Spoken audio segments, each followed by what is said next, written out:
20 свай. Қанша свай қақтың арасы? 20 свайдың қаншасы құйылды? Айтыңызшы. 20 свайдың 4-ө құйылды. 4-өлі құйылды.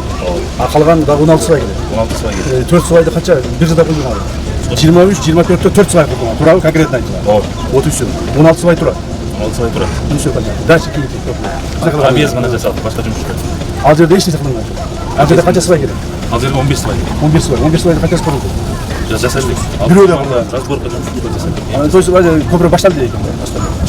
Башталды. Объезд жасалды. Все понятно. Үшінші көпір. Ал жерде қанша процент жұмыс кетті?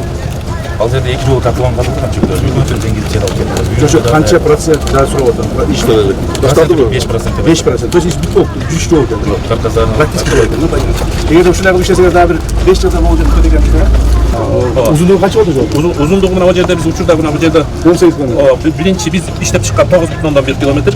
Ошол эле учурда дагы бир жакшы вариантын сунуштап атсак, 13,1 км. Узунураак, бирок эффективдүү болот да. Канча көпүрө бар экен? Бул жерде 2 көпүрө болот. 12 метрлик 2 көпүрө. Өтө чоң эмес. Бул жерде баягы чоң экинчи категорияда. Жана ал жерде баягы чоң зоналарды жүргөн болуш керек. Көпүрөлөр запрет жасаш керек. Эки жагына 2 стоянка болуш керек. Дорожный сервис. Бүтүшү жасаш керек. Ошондо гана объездной сону болот. Анан кийин аземтип жасап койсок, мына эмтип сүп жасап койсо болот. Сүп жасап койсо болот. Бирок ал эми биринчиден иштебей калат, экинчиден ал кайра эле бузду, кайра жасай бересиң. Кетиргениңде 2-3 жакка аракет кыласың.